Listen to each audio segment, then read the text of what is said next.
عاوزنا أخبركم ناي ميديا شفان كتبوا سلسلة رخبكم أمي أنا عزينا نمسكناكم لما أنتي مجلس إيه كنهب زدلنا له نعت مستي أب تجري زرنا إيه بس بعدنا مستعر في نتات تحيزو هزبي ناب عدنا عتقة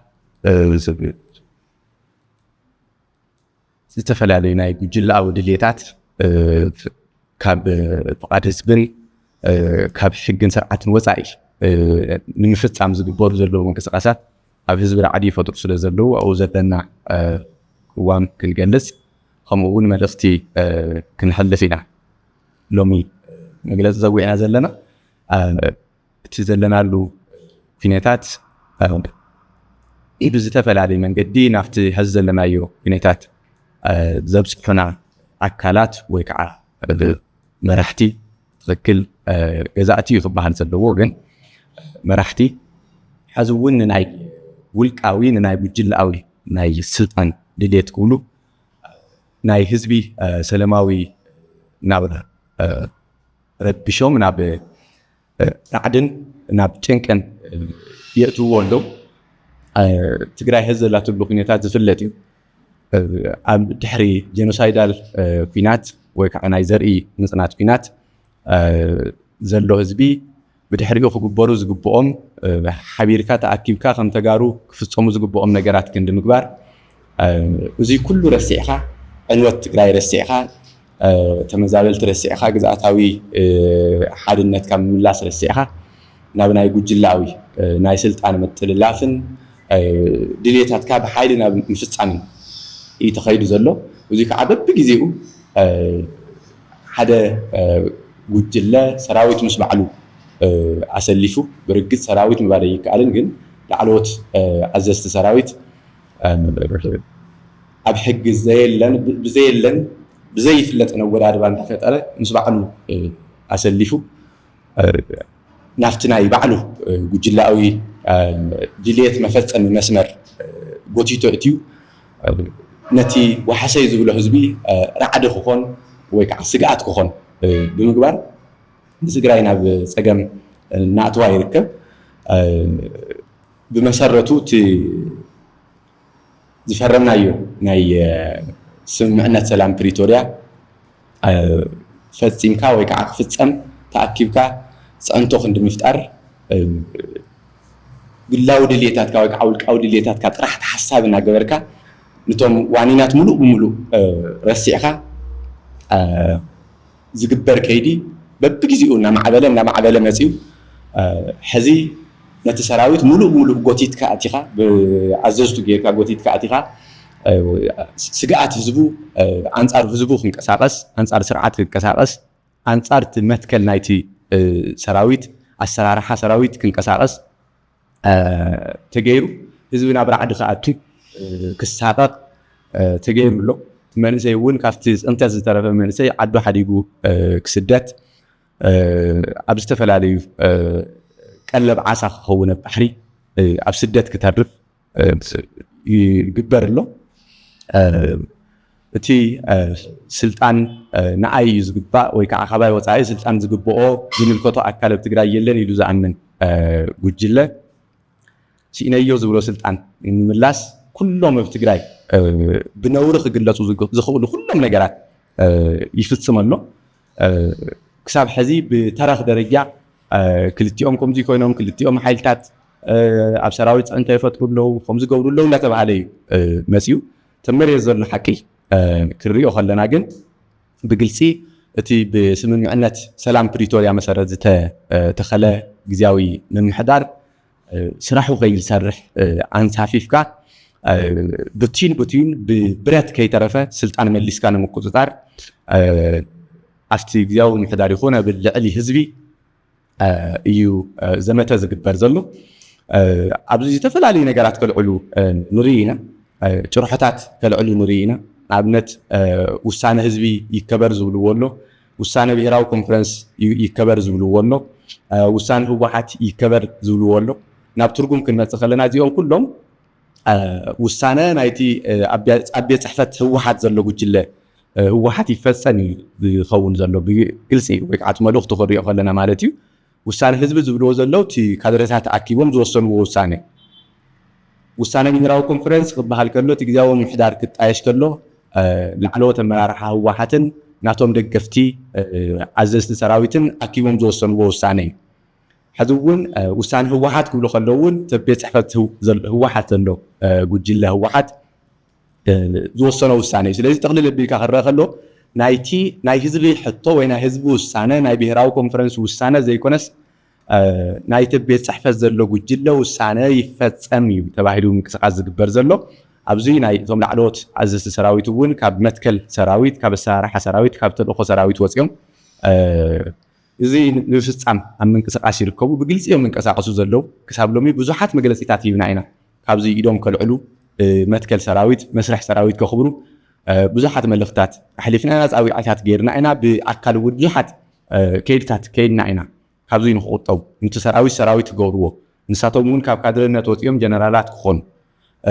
ብዙሕ ፃዊዕታት ጌርና ኢና ብዙሕ ስራሕቲ ሰሪሕና ኢና ክንስምዕ ኣይከኣልናን እዚ ሓይሊ እዚ ብዝኾነ ይኹን መንገዲ ስልጣን ተቆፃፂረት ዝነበረ ስታተስኮ ወይ ከዓ ዝነበረ ኩነታት ክቐፅለለኒ እዩ ዝንቀሳቐስ ዘሎ ንሕና ትሕዚ ዘለዎ ኩነታት ትግራይ ዝነበረ ሓይሊ ወይ ከዓ ዘውደቐና ሓይሊ ናብ ስልጣን ብምምላስ ይፍታሕ ኢልና ይንኣምንን ትግራይ ሕዚ ካብ ዘላትሉ ኩነታት ክትወፅእ ትኽእል ተጋሩ ክእከቡ ከለው ተጋሩ ተኣኪቦም ሓሳባቶም ከቕርቡ ከለው ኣብ ዙርያ ጠረጴዛ ተረዳዲኦም ወይ ከዓ ዘትዮም መፍትሒ ኣቕሚጦም ሓቢሮም ክቃለሱ ከለው ዳ እምበር ሓደ ጉጅለ ሙሓወዳ ተደጋጊሙ ናይ ምውዳቕ ክኢላ ምዃኑ ዘረጋገፀ ጉጅለ መሊስካ ናብ ስልጣን ብምምፃእ ዝፍታሕ ነገር ኣሎ ኢልና ይንኣምንን ነዚ እውን ኢና እናተቃለስና ፀኒሕና ቤት ምክሪ ክምስረት ገይርና ዘለና እቲ ቤት ምክሪ እውን ስራሕቱ ጀሚሩ ኣሎ ፀገማት ትግራይ እውን ኣብ ቤት ምክሪ ኮፍ ኢልካ ዘቲኻ ሓበራዊ ኣንፈት ብምቕማጥ ሓቢርካ ብምቅላስ እዩ ክፍታሕ ንኽእል ኢልና ኢና ንኣምን ብዙ መቃለሲ መድረኽ እዚ እውን ክፍጠር ዝገበርና ብዙ ምክንያት እዚ እዩ እቲ ሕዚ ንሪኦ ዘለና ግን እቲ ኣብ ቤት ጽሕፈት ዘሎ ጉጅለ ኩሉ ነገራት ብሓይሊ ወይ ከዓ ብቲ ወዲ ህዝቢ ዝኾነ ጅግና ሰራዊት ካብ ስራሑን ሓላፍነቱን ጎቲቱ ናብ ፖለቲካ እትዩ ብኡ ገይሩ ፈቲሑ ናብ ስልጣን ክምለስ ዋላ ዝፈጠረ ተፈጠረ ዋላ ንትግራይ ዕንወት እውን ተፈጠረ ወይ ኣብ ስልጣን ክቕፅል ተዘኣዘየለ ካብ ስልጣን ዝእለተ ኮይኑ ግን ዋላ ትግራይ ምስኡ ክጠፍእ ብዝመስለ ካይዳ እዩ ዝኽየድ ዘሎ ኣብዚ እቲ መንእሰይ ሰላም እዩ ዘዋፀና ብዘተ ኢና ፀገምና ንፈትሖ ውዕሊ ሰላም ፕሪቶርያ ኣኽቢርና ክፍፀም ብምግባር ኢና ዝኩነታት ንሰግሮ ይብሎ ኣሎ እቲ መንእሰይ ምስቲ ቤት ፅሕፈትን ቤት ፅሕፈት ዘሰለፎም ነባራት ተጋደልቲ ብዕድመ ዝደፍኡ ወገናት ከምኡ እውን ዝተፈላለዩ ልዩነት ጉጅለ ገለገለ እንዳኣከቡ እቶም ዓበይቲ ዝበሃሉ ትግራይ ትረጋጋእ ትግራይ ትዘቲ ክብሉ ዝግብኦም ኣካላት ክንዋጋእ ሓይሊ ንጠቐም ድፋእ እናበሉ ይውዕሉ ኣለው እቲ መንእሰይ ከዓ ንረጋጋዕ እናበለ ይውዕል ኣሎ ብሓቂ ክረአ ከሎ በቲ ልምዲ ትግራይ እውን ክረአ ከሎ መሰከፊ ነገር እዩ ዝሮ ግን ዘሎ ሓቂ መሬት እዚ ኮይኑ ኣሎ ማለት እዩ እዚ ረዓዲ እዚ ዝፈጠሮ ትግራዋይ ካብ ትግራይ ክሃድም ህዝቢ ትግራይ ነቲ ዝምክሐሉን ብፍቕሪ ዝሪኦ ዝነበረን ሰራዊት ብስግኣት ክርኢ ጠቕላላ ኢኮኖሚ ትግራይ ክናጋዕ እቲ ኢኮኖሚያዊ ምንቅስቓስ ደው ኢሉ ህዝቢ ናብ ጭንቂ ክኣቱ ዝገደደ ኣብ ርእሲ ፀገሙ ካሊእ ፀገምና ፈጠርካ ህዝቢ ክርዕድ ይግበር ኣሎ መንእሰይ እውን ካብዚ ከምልጥ በብኸባቢኡ ድራር ዓሳ ይኸውን ኣሎ ኣብዚ ዝሕለፉ መዓልትታት ሪኢኹም ተኾይንኩም ብዙሓት መናእሰይ ትግራይ ድራር ዓሳ ኮይኖም እዮም ኣብ ባሕሪ ካብዚ ክሃድሙ እዩ ዓዶም ተዝምችዮም ከምኡ ኣይምኾነን እግረ መንገዲ እውን ንኩሎም ቤተሰብ እውን ፅንዓት ይሃብኩም ይብል ንትግራይ ግን ፅንዓት ይሃብኪ ይብል እዚ ኩነታት እዚ ክፍጠር ከሎ መድሕን ኮይኑ ክመጽእ ዝነበሮ ትግራይ ትሕቲ ትግራይ ኣውሪዶም ናብ ናይ ጉጅለ ጥቕምታት ኣውሪዶም ከጥፍእዋ ከለዉ ናብ ጥፍዓት ናብ ምድማይ ናብ ዘይረብሕ ናይ ከባቢያውነት ኣጀንዳ ከውርድዋ ከለዉ መድሕን ክኾኑ ዝግብኦም ዝነበረ እቲ ህዝቢ ትግራይ ብዙሕ መስዋዕቲ ከፊሉ ኣብ ማዕርግ ዘብፅሖም ኣዘዝቲ ሰራዊት እዮም ነይሮም ግን ሳቶም እውን ሓደ ጉጅለ ትሕቲ ትግራይ ወሪዶም ንሕና መንግስትነት ትግራይ ይተኸል ትግራይ እትድሕን መንግስትነት ክህልዋ ከሎ እዩ ተጋሩ ክእከቡ ከለው እዩ ንኩሉ ጽላል ዝኸውን መንግስትነት ይተኸል ክንብል ከለና ናብ ዝኾነ ጉጅለ ወሪዶም ከምዚ ጸገም ትግራይ ብዝኾነ ጉጅለ ከም ዝፍታሕ ንሓደ ጉጅለ ብምውጋን ትስም ሰራዊት ንስም ሰራዊት ዘይምጥን ንትግራይ እውን ዘይምጥን ምስሩ እውን ውሳነ ናይቱ ሰራዊት ዘይኮነ ንትጅግና ሰራዊት ትግራይ ይምልከት ንባይ ዘይ ውሳነ ዝን ቶም ላዕለዎት ኣዘዝቲ እዩ ባዕሎም እውን ካብ ኮርን ላዕልን እዮም ኢሎሞ ናቶም እውን እዩ ውሳነ ዋላ ርሳቶም እውን ኩሎም ተዘይኮኑ ማለት እዩ ስለዚ ንሕና ጀነራላት ኩኑ ንብሎም ኣለና ሳቶም ካድረታት ኢና ንኸውን ጀነራላት ይኸውንን እሞ ካድረን ካድረ እውን ናይ ጉጅለ ካድረ ኢና ንኸውን እዩ ዝብሉ ዘለው እዚ ነገር እዚ ከይዱ ካብቲ ሕዚ እንሪኦ ዘለና መንእሰይ ብስደት ክጠፍኡ ኣብ ውሽጢ ዓዲ ዘሎ ፀገማት ትሪእዎ ኣለኹም ኢኹም ካብዚ ሓሊፉ እውን ናብ ናይ ማሕተም ምምንጣልን ተራ ናብ ናይ ካድረ ስራሕ ወሪዶም ካድረ እውን ማሕተም ይምንጥልን ኣብ ኖርማል ኩነታት ግን ናብዚ ደረጃ እዚ ወሪዶም ናብ ምድማይ ክወስዱና እቲ መንእሰይ ደፊኦም ናብ ዘይደልዮ ናዕቢ ከእትይዎ እዮም ዝስዕሩ ዘለው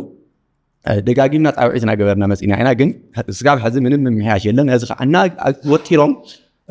እዮም ዝቕትሉ ዘለው እዙይ ደው ክብል ይግባእ ኢና ንብል ሕዚ እውን ደው ክብል ይግባእ ንትግራይ ዝጠቅም ኣይኮነን ናብ ምድማይ ዝወስድ እዩ ትግራይ ንባዕላ ኣዳሚዩ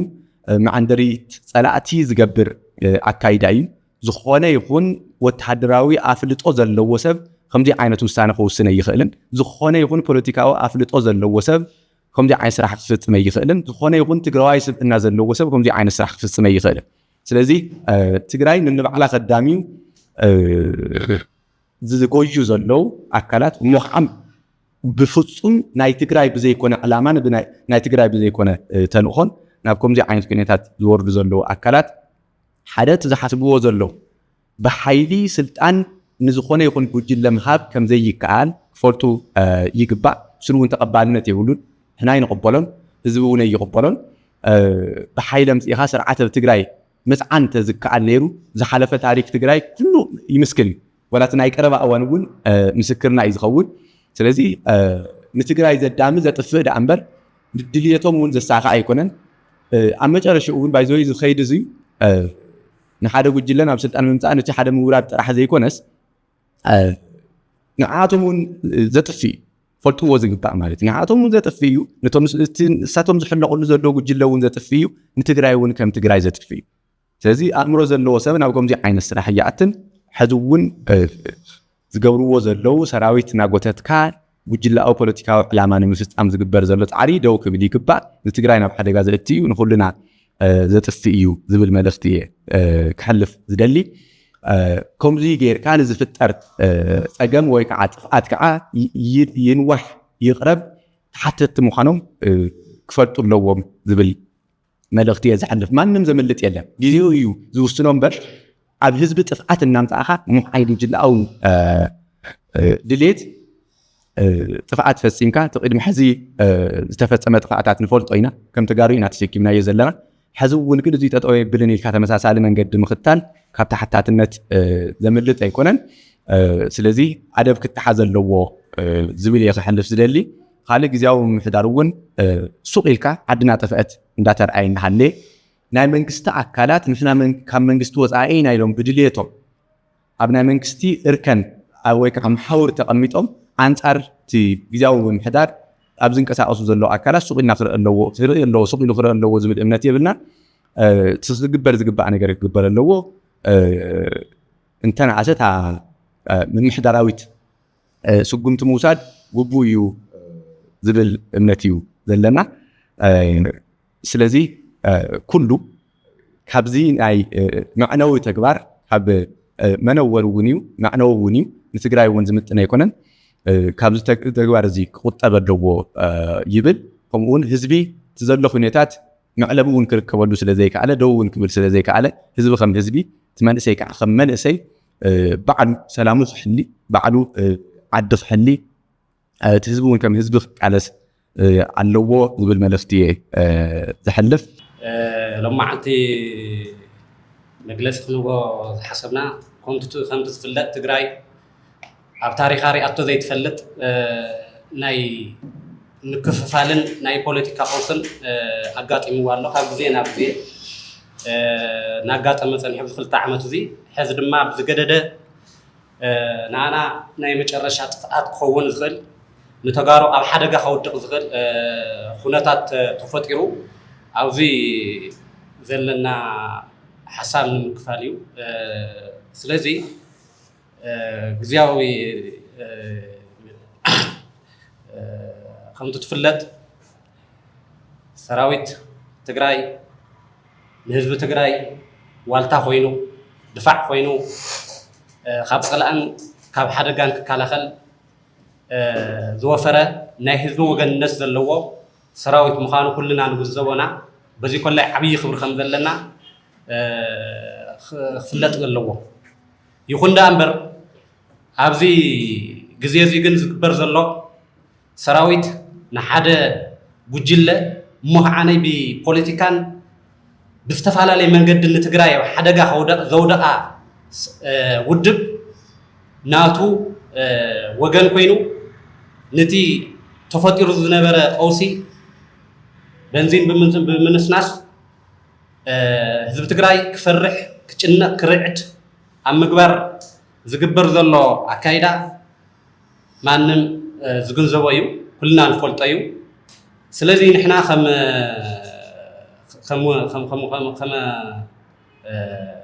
ከም ተጋሩ እዚ ዝግበር ዘሎ ኣካይዳ ብስርዓት ንህዝቢ ናብ ሓደጋ ዘእቱ ብምዃኑ ክንኩንኖ ይግባእ ዝብል እንትነለኒ ካብኡ እቲ እዚ ዝወለዶ ፍርሕን ጭንቅን ድማ መንእሰይና ዓዱ ባሕሪሑ ናብ እግሩ ናብ ዝመርሖ ፈቆዶ የመን ሊብያ ካልኦት ከባቢታትን ብኣሽሓት ዝቁፀር ይንቀሳቀስ ኣሎ ይኸዶ ኣሎ ይስደድ ኣሎ እዚ ድማ ትግራይ ብዘይ መንእሰይ ብዘይ ምሁር ንኽተርፍ ዓብይ ግደ ኣለዋ ማለት እዩ ስለዝኾነ ንመንእሰይና እዚ ናብ ደገ ናብ ስደት ዝኸዶ ዘሎ ኣካይዳ ናኡ ዝርብሕ ኣይኮነን ኣብዚ ኮይኑ ነቲ ድሑር ኣካይዳ ዝኸይድ ዘሎ ስርዓት ተቃሊሱ ትግራይ ብዲሞክራስን ናፃ ሓሳብ ዝተኣናገለልና ዓዲ ኮይና ብኢኮኖሚን ስራሕን ኣብዚ በልፂጉን ዓብይን ክኸይድ ፃውዒትና ነቕርበሉ ማለት እዩ በዚ ኣጋጣሚ ከምቲ የሴፍ ዝበሎ ኣብ ዝቐረበ እዋን ልዕሊ 181 መንእሰይ ናብ የመን ክሰግር ብዝወረዶ መቕዘብቲ ያው ብዙሓት ወገናትና ኣብዝሓ ተጋሩ ዝኾኑ ህይወቶም ሓሊፉ ኣሎ ነዞም ስድራ ድማ ፅንዓት ይሃብኩም ክንብል ንደሊ ንትግራይ ኮላይ ፅንዓት ይሃብ ክንብላ ንኽእል ማለት እዩ ስለዚ እዚ ዘምፅኦ ዘሎ ፖለቲካና ኣብ ሓደጋ ወዲቑ ስለ ዘሎ እዩ ኣብ ሓደጋ ወዲቑ እቲ ግዝያዊ ምሕዳር ስራሑ ንኸይሰርሕ ውዕሊ ፕሪቶርያ ተግባራዊ ንኸይኸውን ፀሚዱ ተታሒዙ ክሻብ ታሕቲ መንግስትን ምፍራስ ዝግበር ዘሎ ማህተም ንምንጣል ዝግበር ዘሎ ብጣዕሚ ህዝቢ ትግራይ ብእውነ ክርድኦ ኣለዎ ብእውነ ተረዲኡ ነዚ ሕማቅ ኣካይዳ እዚ ንህዝቢ ትግራይ ዘይጠቅምን ንኩልና ኮላይ ብዘይ ዓድ ብዘይ ሰብ ዝገድፍን ኣካይዳ ስለ ዝኾነ ማንም ሰብ ተገንዚቡ እዚ ይኾነ ክብሎ ኣለዎ ማለት እዩ ካብኡ ቀፂለይ ኣብቲ ናይ ጣልቃ ኣታውነት ሰራዊት ዝብል ሰራዊት ካብ ማንም ኣካል ካብ ማንም ወገን ባዕሉ ዓርሲ ክኽእል ኣለዎ ምክንያቱ ናይ ሓደ ወገን ብምዃን ንትግራይ ዝጠቅም ኣይኮነን ትግራይ መንግስቲ ኣለዋ ናይ ስግግር መንግስቲ ኣለዋ ስግግር ትክክለኛ መረፃ ተኻይዱ ትመረፃ ከዓነይ ቋሚ ዝኾነ መንግስቲ ክሻብ ዝመፅእ እቲ ዘሎ መንግስቲ ደጊፍካን ኣጠንኪርካን ተሓጋጊዝካን ዓቕምኻ ሰባሲብካን እምበር ናይ ሓደ ወገን سلفي ناب حد وجن تسلف كاز جبر لأكيدا نسراويتنا كلها يزمتنا يكونه سراويتنا بتاريخ تجري رئاسته ذي تفلت من الوقت كلها تاريخنا هذا يوحنس ناي 236 عام يدقم كون لعلي يدقم كم زلوا ما نمسك كرد الله ومالتيو دحر هذا يوحنس من الوقت شعيتو كان وتوم هذا يوحنس زنبرة أكيدا ننبعلهم توم ناي مسافن تنبر أب حزب وريدو حزب الحزبي زكاة أي كون النيرو مسافن تبرقص ننبعلهم تقاليسو تجري من قستنا تاتمنتي ليا زي من قست أتريفا حزقين ما أمر إحنا ترح يكونن أب حزب وريدو أكباب يوم تتصدقوا ننبعلها تناقضك ننبعلها تجاجها بيجورا خدت أمامتن سلا خم حدا كوينكا أبكند عقمها أتأناخيركا نزلوا تصابوتات أبكندي نمكات نن حدا وجنو كوينو تفعلاليو بستفعلالي من قد تفعلاليو أب حدا جاوديقنا لنا سلذي حزب تجراي مستوى علىيو مرسي تجراي مستوى علىيو نزي تخاي زكايد زلوا أكيدا نخبل اللوا بسلطنن بساينساون زخنا أكيدا بديمقراطي زخنا أكيدا كقالس يقبا نحنا ننبعلتنا نقالس اللو زي كنا ننبعلتنا تماخيرنا ننبعلتنا تحساسينا ننبعلتنا تداغاغيفنا اينا كافتو زلنا ችግርን ክንወጽ ንኽእል ህዝቢ ትግራይ ካፍቶ ህዝቢ ወጽዎ አትይዎ ዘላ ዓዘቅቲ ክወጽ ዝኽእል በሓድነትን ብምጥንኻርን ብምድግጋፍን እምበር ነቲ ሓደ ጉጅለ ናደገፍካ ነቲ ሓደ ጉጅለ ናባራርካ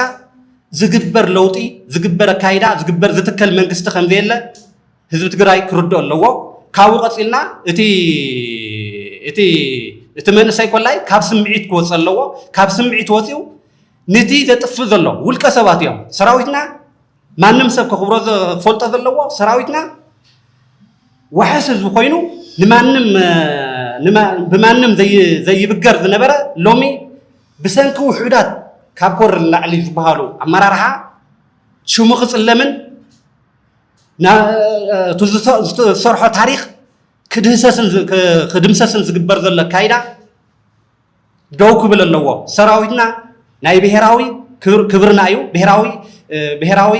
ጅግናና እዩ ስለዚ እዚ ክኸውን ዘሎ ንቶም ካብ መስመር ወጽኦም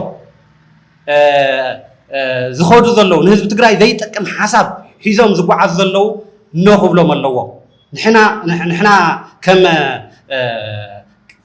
ኺዳን ተጋሩ ንብሔራዊ ድሕነት ድማ እዚ ወቕታዊ ኩነታት ዘሎ ንኹልና ጸልወና ንኹልና ናብ ሓደጋ ዘእቱ ስለ ዝኾነ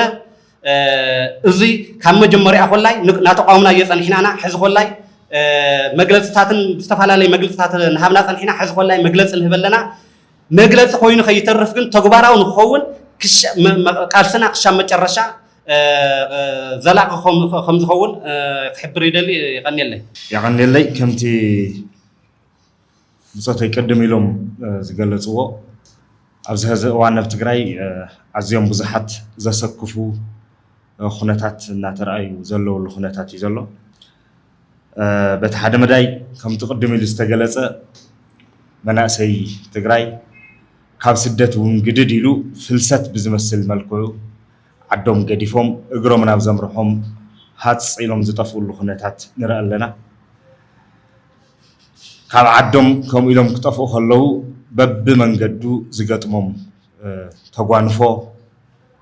ምግማት ዝከኣል እዩ ሕልፍ ሓሊፉ ግን ሎሚ ኣብ ባሕሪ ክጥሕሉን ቀለብ ዓሳ ክኾኑን ርኢና ኣለና በዚ ኣጋጣሚ ንመላእ ህዝቢ ትግራይ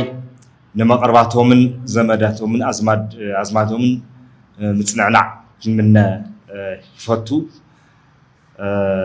እቲ ኩነታት ግን ስለምንታይ ከምዚ ይኸውን ኣሎ ዝብል ብዝግባእ ምርኣይ ከድሊ እዩ ቅድም ኢልና ብዛዕባ መናእሰይ ኤርትራ በብበረኻታቱን በብባሕርታቱን እንታይ ገጥሞም ኣሎ ዘሰክፈና ነውግዝ ንኹንን ዝነበርና ህዝቢ ሎሚ ኣብ ባዕልና በፂሑ ኣሕዋትና ወገናትና ተረፍ ዓረርን ተረፍ መስዋዕትን ዝኾኑ መናእሰይ በቢ برخاتاتون ببحرون ناوز خنتات زكاتو مرأي تمليسنا نبعلنا خن مرمر كنفتش زقبنا قداي مالتي سلازز قداي زي حدا عبي حماق ستت نتانا قد زلنا له خنتاتنا زلنا مالتي بتخلق مداي سرعة محدرة حزب تግራይ نوح عدم زلو كانت هنا نشحات عمتات حزب تግራይ بايتاوي سرعة تخيلو بقو مسرت دما سرعة محدرة نحزب النهابة سرعة منقستنت قرص منقستنت سريتو زنبر حزبي مخانو عالم زفلطو حقي بفتحي برتعي زأمن بحقي بسرعة زنبر حزبي منت منقستنتون منت سرعتون كله كاو تصيت زجبر مسواتي النخفلة نشحات عمتات زمت حزبي سرعة قلبه خوينو عدد شفاته خوينو بتن الناتفاتة كنبر فتس مزي فكد حزبي النهلوه لومي عم بلع عسران حدن كفل زمن بزحات استمهارو دبقو النهلوه بزحات منقستنت زفلتو فلسفنا زفلتو سنة صحف زفلتو بوليتيكا ساينس زفلتو انجينيرينج استمهارو حكمنا استمهارو بزحات موصاصو تግራይ ክንጽሩ ዝኽሉን ካፍቱ አቲና ዘለና ሁነታት ከውጽ ዝኽሉን ደቁን ሃለዎ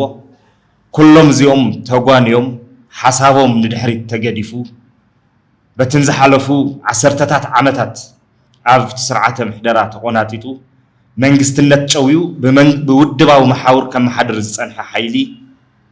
ሎምውን እንታይ ይገብር ከም ዘሎ ንሪኦ ኣለና ድሕሪ ስምምዕነት ፕሪቶሪያ ኣብ ትግራይ ክህልወና ዝኽእል መንግስቲ ጊዜያዊ መንግስቲ ዝተስማማዕናዩውን ንሱ እዩ ብስሩውን ድሕሪ ዝኹነታት እዚ ትካላት መንግስቲ ክፈርሱ ንቡር እዩ ኣብ ኩሉ ዓለም ዝተረኣየ ንትግራይ ሓድሽ ኣይኮነን سرعة منقستنتنا نتفرس ناي مجمرة خنقورة زقبنا كم نوح لمدي نوح تاريخ زلو حزبي سرعة محدرانا مستققال تكالاتنا ريفورم مقبار بوبيلنا دمات سممعنت كفتسم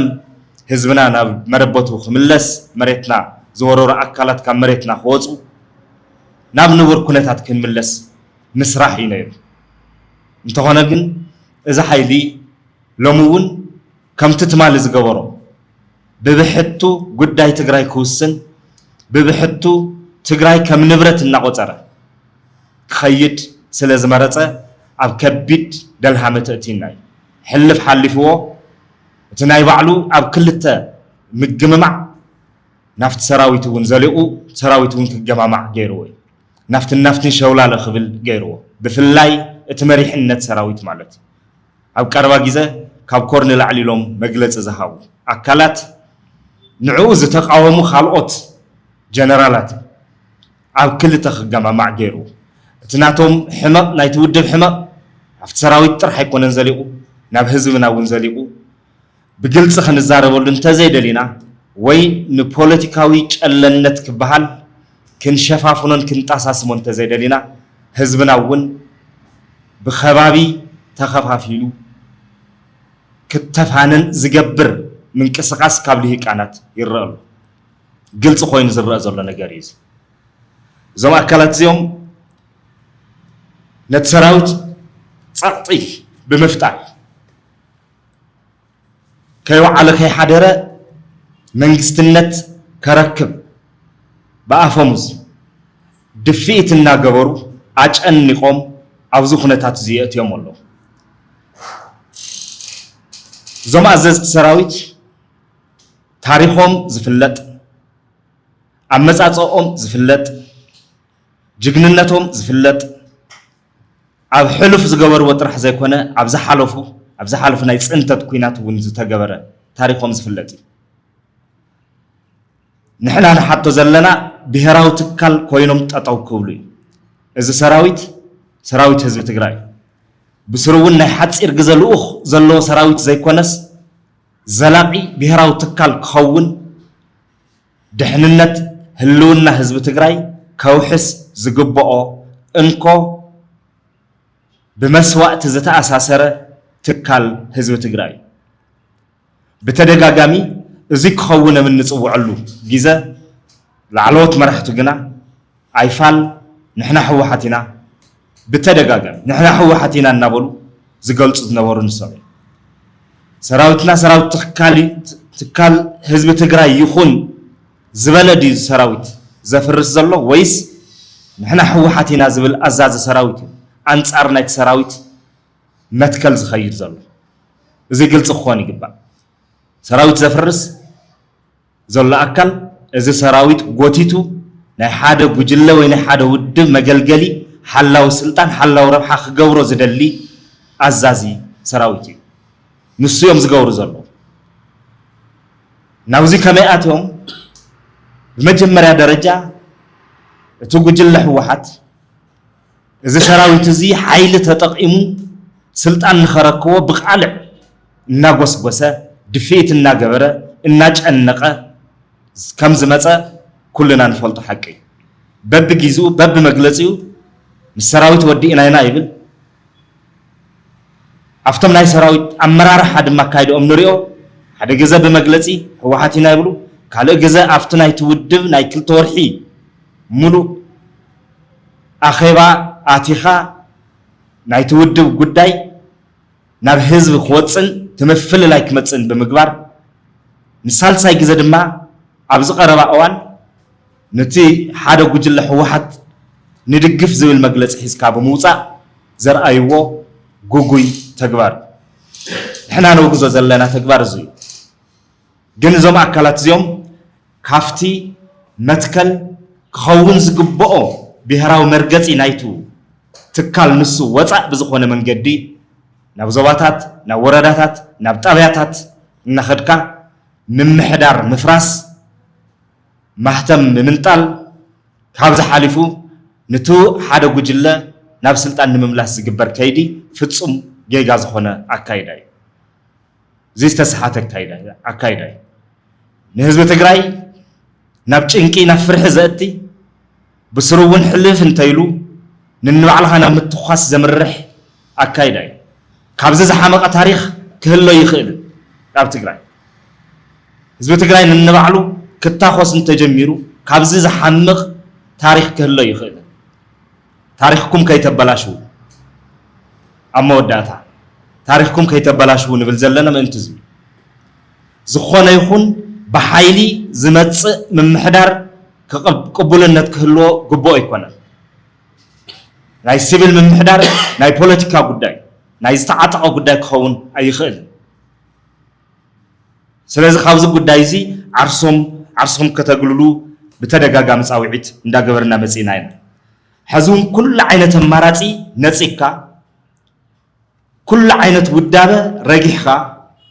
ኩሉ ዓይነት መወፃፅኦ ዝተባሃለ ሓሳብ ተሓሲምካ ምስቲ ጉጅለ እሱ ጥራሕ ተጣቢቕካ ዓዲ ኸድሕን እየ ምባል ቀዳማይ ደረጃ በካይድኡ ዝንቡዕ እዩ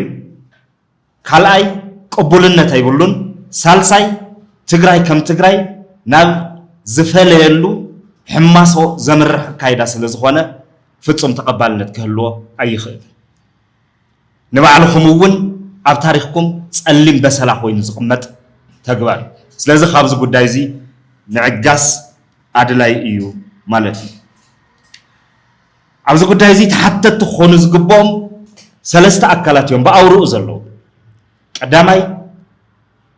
እቱ ህወሓት ዝበሃል ውድብ ብተደጋጋሚ ድፊት እናገበረ ጸቕጥ እናገበረ ኣጨኒቑ ናብዚ ተግባር እዚ ዘምፅኦም ንዞም ኣዘዝቲ ላዕለዎት ኣዘዝቲ ሰራዊት ትውድብ ህወሓት እዩ ንሱ ዝፈልጠሎም ሓጢኣት ክህሊ ይኽእል ብምንታይ የፈራርሖም ከም ዘሎ ዝፈልጠሎም ጉድ ክህሊ ይኽእል ብዝኾነ ይኹን መንገዲ ግን ኣጨኒቑ ጸቕጢ ፈጢሩ ናብዚ ጉጉይ ተግባር እዚ ከምርሑ ለይትን ቀትርን ይሰርሕ ዘሎ ብዕሊ እውን ሰራዊት ሒዙ ናብ ስልጣን ክምለስ ዝፅዕር ዘሎ ጉጅለ ህወሓት ቁፅር ሓደ ተሓታቲ ኣብዚ ፍርሰት እዚ ቁፅር ሓደ ተሓታቲ ክኾን ዝግብኦ ኣካል ብካልኣይ ደረጃ ኩሉ ዓይነት መወፃፅኦ ነፂጉ ውሕስና ዝህብ እውን ንቅድሚት ጥራሕ ዝርኢ ኣማራጽ ክህልወና ይግባእ ኩሉ ትግራዋይ ክእከብ ይግባእ ትካል ናይ መንግስቲ ክንምስረት ይግባእ ብሄራዊ ስምምዕን ስኒትን ክንፈጥር ይግባእ እናበልና ዘለናሉ ሰዓት ኩሉ ዚ ነጺጉ ምስቲ ጉጅለሱ ጥራሕ ተጣቢቁ ኣብ ማህተም ምምንጣል ዝውዕል ዘሎ መሪሕነት ካብ ተሓታትነት ኣይድሕን ኣብ ፍርሰት ትግራይ ኣብ ተጻብኦ ኣብ ጎንፂ ሕድሕዳዊ ጎንፂ ትግራይ ዝኣካሉ ዚ ካብ ተሓታትነት ክድሕን ኣይኽእል ብሳልሳይ ደረጃ ብፍላጥ ይኹን ብዘይፍላጥ ብደገን ብውሽጥን ኣብ ሚድያን ኣብ ካልኦት ፖለቲካዊ ምንቅስቃሳትን ዝነጥፉ ነጠፍቲ ማሕበራዊ ሚድያን ተንተንቲ ፖለቲካን ዝኾነ ኣካላት ንባዕሎም ተደናጊሮም ህዝበ ምድንጋር ዘለው ሓደ ብቃልዕ ናይ ሕወሓት ደገፍቲ ኮይኖም ናይ ሕወሓት ደገፍቲ ምዃን እኳ መሰሎም እንተኾነ ሰራዊት ማህተምን ቤት ጽሕፈትን ከረክቦም መንግስትነት ከረክቦም ድፊት እናገበሩ ዝውዕል ዘለው ሰብ ሚድያን ነጠፍቲ ማሕበራዊ ሚድያን ካብ ተሓታትነት ኣየምልጡ ክልተ ጉጅለታት ሕወሓት እንትጋጨዩ ዝልክምዎ ዘለው መንግስትነት ትግራይ ከምኡ እንትናጋዕ ዝናጋዕ ህይወት ዘሎ ብፍላይ ድማ ተዋጋ ዝኸፍል ድማ ህዝቢ ትግራይ መንእሰይ ትግራይ ህዝቢ ትግራይ ተዋጋ ዝኸፍሉ እዚ ካብ ምርዳእ ሓሊፎም ይዋድኡ ሱቕ ንበሎም ዝዓይነቱ መርገጽ ዝሕዙ ዝተወሰኑ ኣሕዋት ወገናት ተጋሩ ድማ እቲ ዝፍጠር ዘሎ ኩነታት ናይ ዩክሬንን ናይ ሩስያን ኩነታት ኣይኮነን ስለ ዩክሬንን ስለ ሩስያን ውግእ እንተኮይና እንትንትን ዘለና ይዋድኡ ሱቕ ክንብል ንኽእል ንኸውን ወይ ድማ ኣብ ካሊእ ዓዲ ዝፍጠር ከምዚ ዓይነት ኣብ ግጭታት እንተኮይኑ ዝመስለና ትንታነ ክንህብ ሱቕታ ክንመርጽ ንኽእል ንኸውን እዞም ሓይልታት እዚኦም ዝገብርዎ ዘለዎ ግን ኣብ ህይወትና ኣብ ህይወት ደቅና ኣብ መጻኢ ህዝብና ኣብ ዕፃ ትግራይ ዝውሰን ዘሎ ጉዳይ እምበር ኣብ ናይ ካሊእ ካብ ትግራይ ወፃእ ኣብ ዝኾነ ኣካላት ዝውሰን ኣይኮነን ኣብ ህይወትካ ኣብ ዝውሰን ጉዳይ ፀግዒ ሒዝካ ሱቕ ክትብል ኣይትኽእል ኣብ መጻኢ ትግራይ ኣብ ዝውሰን ጉዳይ ፀግዒ ሒዝካ ሱቕ ክትብል ኣይትኽእል ኣብ ደቅኻ ነወገንካ ኣብ ዓድኻ ጽባሕኻ ብዘጸልምት መንገዲ ኣብ ዝፍጠር ከይዲ ፀግዒ ሒዝካ ሱቕ ክትብል ኣይትኽእል ብኣውርኡ ናይቶም ጉጅለታት ጉዳይ ገዲፍካ ናይ መንግስትነት ጉዳይ ግን ኣጥቂካ መሓዝ ከድሊ መንግስትን ውድብን ምፍላይ ኣድላይ ኣብቲ መንግስትነት ዘሎ ኣካል ዝኾነ ፍንጫል ሕወሓት ክኾን ይኽእል ንዕኡ እውን ዕረፍት ትብለሉ መንገዲ ግን መንግስትነት እዩ ፖለቲካዊ ጉዳዮም እንተድልይዎም ኣብ እግሪ ዳዕሮ እንተድልይዎም ኣብ ቦርድ መረፃ ኢትዮጵያ እንተድልይዎም ኣብ ቤት ጽሕፈቶም ኣትዮም ክበኣስሉን ክተዓረቁሉን ዝኽእሉ ጉዳይ ግን እዚ ናብ መንግስትነት ክመጽእ ይግባእ ናብ መንግስትነት ትግራይ ክልሖኽ ዘይግብኦ ስለ ዝኾነ ነፂርካ መንግስትነት ክሒዝካ እዞም ኣካላት እዚኦም ዘምጽእዎ ዕንወት ክትከላኸል ቆሪጽካ ክትለዓል ጥራሕ እዩ ዝግበአካ ተደናጊርና ሰበድ ደናጊርና ኣፍትሶም ዝኸድዎ ናይ ሽማሽም ምልጥጣፍን ምጥቕቃዕን መንገዲ ክነኣቲ ኣይግባእን እቲ ሓላፍነት እውን ተፈትወ ተጸልአ ኣብ ኢድካ ወዲቑ ዘሎ ሓላፍነት እዩ ብዝግባእ ዝሓላፍነት ምውፃእ የድሊ ስለዚ እዞም ተሓተቲ ዝበልናዮም ኣካላት ተሓተቲ ካብ ምዃን ኣይተርፉን ንስኻ እውን ግን ካብዚ ወፃእ ዘለኻ ኣካል እውን ግን ነፂርካ ብዘይ ምቅላስ ክመጽእ ዝግብኦ ሓደጋ ብዘይ ምዕጋት ካብ ታሪኻዊ ተሓታትነት ዘይክተምልጥ ስለ ትኽእል ነፂርካ ምቅላስ ኣድላይ እዩ ስለዚ ክልተ ነገራት ምልዓል ይከኣል እዩ በቲ ሓደ መዳይ ከምዚ ሎሚ ወይ ከም ጽባሕ ቅድሚ 136 ዓመት ሃፀይ ዮሃንስ ብሞት ዝተፈለዩሉ ጊዜ እዩ ሃፀይ ዮሃንስ ኣብ ስልጣን እናሃለውሉ ስርዓተ መንግስቲ ኣብ ትግራይ ስለ ዝነበረ ስርዓተ መንግስቲ ንሱ እናሃለውን ጀጋኑ ኣመሓደርቲ ተዋጋእቲ ውግእ መራሕቲ ዝነበሩ መሳፍንቲ ነይሮም ኮይኑ ግን ናይ ሃፀይ ዮሃንስ ሞት ናይ ስርዓት ምፍራስ ስለ ዝኸተለ ስርዓት እንትፈርስ እቶም ጀጋኖ ሽዑ ዝነበሩ ጀነራላት ተኣኪቦም ቤት ምኽሪ ፈጢሮም ዘትዮም መወፃፅኦ ትግራይ ከናዲ ስለ ዘይከኣሉ ኣብ ሕድሕዳዊ ምብላዓትዮም ይኸው 136 ዓመት ተመሳሳሊ ታሪክ እንደግም ኣለና ሎሚ እውን ኣብቲ ታሪክ እሶ ኣለና እዚ ክንፅር ኣይከኣልና ተመሊስና ተፋጢርና ኣለና ስለዚ እዚ ክስቆረና ይግባእ ካብ ታሪክ ክንመሃር ይግባእ ካብ ልምዲ ዓለም ክንመሃር ይግባእ ካብ ጎረባብትና ክንመሃር ይግባእ ከም መንእሰይ ወለዶ እዛ ታሪክ ከይትድገም ናይ ትግራይ ስርዓተ መንግስትነት ኣብ ምድላል ነቂሕና ክንሰርሕ እዩ ዝግባእ ተኻላይ ክሕልፎ ዝደሊ ድሕሪ ስምምዕነት ፕሪቶርያ ዝተወረረ መሬትናን ዝተመዛበለ ህዝብናን ኣብ ትሕቲ ወረርቲ ዘሎ ህዝብናን ከነድሕንን ናብ ንቡር ክንመልስን ብፖለቲካውን ሰላማውን ቃልሲ ክንገብሮ ኢና ኢልና ቁልቁል ኣፉ ዝደፈአናዮ ብረት ሎሚ ማህተም ክንመናጠልን ናብ ህዝብና ክንትኩስን ክነቕንዖ ኣይግባእን ኣብ ልዕሊ ህዝብና ዝቐንዕ ብረት ክህሊ ኣይብሉን መላእ ሰራዊት ትግራይ ክሕልፎ ዝደሊ መልእኽቲ ናብ ብፆትካ ናብ ኣሕዋትካ ናብ ወለድኻ ናብ ሰላማዊ ህዝቢ እተቕንዖ ብረት እተቕንዖ ኣፈሙዝ ክህሊ ይብሉ እዚ ግበር ኢሉ እንትእዝዘካ ዝኾነ ይኹን ሓይሊ እምቢ በል ኪድ ናብ ገዛኻ ኣብ ልዕሊ ወለድኻ ብረት ክትኩስ ኣይተዓጠቅካን ፀረቱ ቁመናኻን ክትኮኖ ዝግባእካ መትከልን እዮም ዝእዝዙኻ ዘለዉ እዞም ሓይሊ እምቢ ክትብል ይግባእ መላእ ህዝቢ ትግራይን መንእሰይናን ድማ ኣብ ከምዚ ዓይነት ኩነታት ዝኾነ ይኹን ብሓይሊ ዝመፅእ ምምሕዳር ብሓይሊ ዝመፅእ ኩነታት እንትፍጠር ብሰላማዊ መንገዲ ነፂርካ ክትቃወም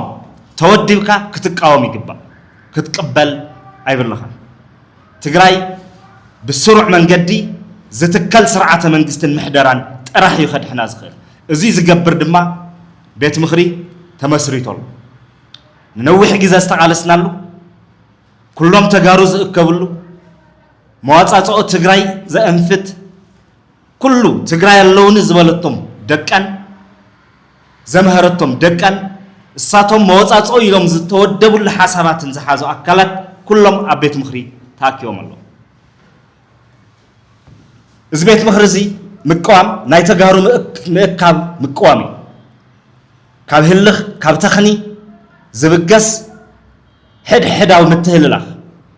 ካብዚ ዝብገስ ጥራሕ ይኸውን በዚ መንገዲ እዚ ካብዚ ቤት ምኽሪ ወፃእ ኮይኖም ዘለዉ ኣካላት ባዕሉ እቲ ጉባኤ ገይረ ዝብል ሕወሓት እዩ እዚ ጉባኤ ገይረ ዝብል ሕወሓትን ናይዚ ጉባኤ ገይረ ዝብል ሕወሓት ደገፍቲ ኮይኖም ንዕኡ ናብ ስልጣን ምምላስ ምንቅስቃስ ዝገብሩ ዘለዉ ወታደራዊ ኣዘዝትን እዮም ኣዘዝቲ ሰራዊትን እዩ ሰራዊት ትግራይ ከም ትካል ኣይውከልን ኣይበለን በብብርኩ ዘሎ ሓይሊ ውክልና ክረክብ ዝኽእለሉ ዕድል የለን ማለት ኣይኮነን ግን እዞም ኣዘዝቲ ኣብዮም ክኾኑ ይኽእሉ ኣብዮም ኣለዉ ስለዚ ሓደን ግልፂ ክኾን ዝግብኦ ነገር እዚ ቤት ምኽሪ እዚ ተጋሩ ዝተኣከብሉ ቤት ምኽሪ እዩ መወፃፅኦ ትግራይ ከእንፍት ዝግብኦ ቤት ምኽሪ እዩ ጉዳይ ትግራይ ካብ ጉጅለ መንጢሉ ናይ ህዝቢ ዝገብር ቤት ምኽሪ እዩ ስርዓተ ምሕደራን መንግስትን ዝሰርሕ መንግስቲ ክህልየና ዝገብር ቤት ምኽሪ እዩ ኣብዚ ቤት ምኽሪ እዚ ኩሉ ክዓስብ ይግባእ ሎሚ ኣብ መንገዲ ህንፀት ወይ ኣብ ስታብሊሽመንት ዘሎ ቤት ምኽሪ ኣብ ጅምር ዘሎ ቤት ምኽሪ ስለ ዝኾነ ሓላፍ ዘላፋት እንተልዮም እውን ብኸይዲ እናተስተኻኸለ ዝኸይድ ኮይኑ እናጠንከረ ዝኸይድ ኮይኑ ትግራይ ናብ ስሩዕ ስርዓተ መንግስቲ ዘሽግር ቤት ምኽሪ እዩ ድሕሪ ህዚ ትግራይ ዝህልዋ ቤት ምኽሪ ካብዚ ሕዚ ዘሎ ቤት ምኽሪ ንላዕሊ እምበር ካብዚ ንታሕቲ ክኸይኸውን ክስራሕ ኢና ንፅዕር ዘለና ስለዚ መንግስትነት ትግራይ እውን በዚ መልክዕ እዩ ክዝምን ዝግብኦ ስለዚ ንኩሎም ኣካላት ክሕልፎ ዝደሊ ፃውዒት ናይ መንእሰይ ለውጢ ናይ ለውጢ ድሌት ብዝተፈላለየ መንገዲ ንምጭዋይ ዝግበር ከይዲ ቅቡልነት ኣይህልዎን መዕነዋ እዩ ኣብዚ ዝድሕን ኣካል የለን በቲ ሓደ መዳይ ለይቲ ዘይሓድር ክዕወት ዘይኽእል ናይ ከባቢ ኣጀንዳ እናመዘዝካ ናይ መንእሰይ ናይ ለውጢ ድሌት ምምርሳሕ ጠጠው ክብል ይግባእ ለውጢ ደላይ መሲልካ ዘይረብሕ ናይ ከባቢ ኣጀንዳ እናልዕልካ ምፍጣጥ ክፍጠር ዝገብረ ካይዳ ጠጠው ክብል ይግባእ ማንም ዝርባሕ የለን ኣብዚ ኸይዲ ትግራይ ከም ትግራይ እንተዘይድሒና ዝድሕን ዝኾነ ይኹን ከባቢ ዝኾነ ይኹን ሰብ ኣይህልን ሓቋፋይ ትግራዋይ ኣጀንዳ ኣለና ዝወለዶ ዝሓቶ ዘለውን ከም ትግራይ እዩ ካብዚ ወሪድካ ናብ ከባብን ናብ ቀምሽ ኣደኻን ጉንብሕ ጥልዕ ምባል ፖለቲካ ትግራይ ክኸውን ኣይኽእል እዚ ጠጠው ክብል ይግባእ በቲ ካልእ መዳይ ጉጅላውን ውልቃውን ረብሓ ንምስሳን ዘይ ሓላፍነታዊ ፅምዶ እናተገበረ ትግራይ ከም ዝኣረገ ጀዲድ ኣብ ክልተ ክቀድድ ዝኽእል ኣሰላልፋ ነፂርካ ዝግበር ዘሎ ኸይዲ ኢ ሓላፍነታዊ እዩ እዚ እውን ጠጠው ክብል ይግባእ ኣብዚ ኸይዲ እዚ ኢድ ዘለኩም ኣካላት እዚ ኸይዲ እዚ ትመርሑ ዘለኹም ኣካላት ካብ ናይ ታሪክ ተሓታትነት ኣይትድሕኑን ካብ ናይ ታሪክ ተሓታትነት ጥራሕ ኣይኮነን ግዜ ክነውሕ ክሓፅር ይኽእል እምበር ካብ ናይ ሕጊ ተሓታትነት እውን ምምላጥ ኣይከኣልን ዓሽሓት ዓመታት ዝነበረ ብሄር ብናታትኩም ሕመቕ ብናትና ሕመቕ ሎሚ ክፈርስ ኣብዚ ኩነታት እዚ ከኣቲ ከም ንቡር ክውሰድ እዮም ተገበን ነውሪ ንኩሉ ከሰክፍ ዝግባኦ ጉዳይ ስለዚ ኩልና ቤት ምኽሪ መስሪትና ኣለና ኣብዚ ቤት ምኽሪ እዚ ቤት ምኽሪ ኣጠናኺርና ስርዓተ ምሕደራና ብኡ ልክዕ ተጠናኺሩ ክቕፅል ስለ ዝግባእ ዝኾነ ይኹን መንግስታዊ መሓውር ንምፍራስ ዝግበር ብዝኾነ ይኹን ጉጅለ ዝግበር ምንቅስቃስ ጠጠው ክብል ከም ህዝቢ ጠጠው ኢልና ክንቃለሶ ይግባእ ኪዳን ተጋሩ ንብሄራዊ ድሕነት እውን ኣብ ጎኒ ህዝቢ ኮይኑ ህዝቢ ኣላዒሉ ቃልሲ ከም ዘቀጻጽል በዘጋጣሚ ክገልጽ ይደሊ ንመንእሰይ ትግራይ እዚ መልእኽቲ እዚ ዝሕልፍ ዳያስፖራ ብዝግባእቲ ዘሎ ኩነታት ተረዲእኹም ኣብ ፃውዒት ኣብ ጎኒ እዚ ፃውዒት እዚ መንግስትነት ምትካል መትከላዊ ኮንካ መንግስትነት ምትካል ትኹረት ዝገበረ ቃልሲ ክትገብሩ ፃውዒት ክገብር ይደሊ ህዝብና እውን ካብ ፍርሒ ካብ ራዕዲ ወፂኡ ዝኾነ ይኹን ጉልበታዊ ምንቅስቃስ ክቃወም ከውግዝ ክኹንን ኢና ፃውዒት ንገብር ኣብ መወዳእታ ከም ኪዳን ተጋሩ ንብሄራዊ ድሕነት ናብ ዝተፈላለዩ ከተማታት ክንዘውር ኢና ዓበይቲ ዋዕላታት ክነካይድ ትልሚ ሒዝና ኣለና እዞም ዋዕላታት እዚኦም ክሳብ ሎሚ ዝነበረ ምንቅስቃስ ከም ኪዳን ክንገብሮም ዝሓሰብናዮም ዋዕላታት በትን ዘለዉ ጉጅለታት እናጨወዩ መልክዖም እናስሐቱ ዘፀገሙልና ኩነታት ስለ ዝነበረ ተናዊሑ ፀኒሑ እዩ ሎሚ እቲ ትኽክለኛ ናይ ለውጢ ድሌት እቲ ትኽክለኛ ናይ መንእሰይ ሕቶ ዝንፀባረቐሉ ዋዕላ ክንገብር ኢና ኣብዚ ምፅኣብ ናይ ቅድሜና ዘሎ ቀዳም ኣብ ዓዲግራት ክንጅምር ኢና ናብ ዓበይቲ ከተማታት ኮሎምቦ ኣቢልና ምንቅስቃሳት ክንገብር ኢና እዚ ክገልጽ ይደሊ እግረ መንገደይ ይቐኒየለይ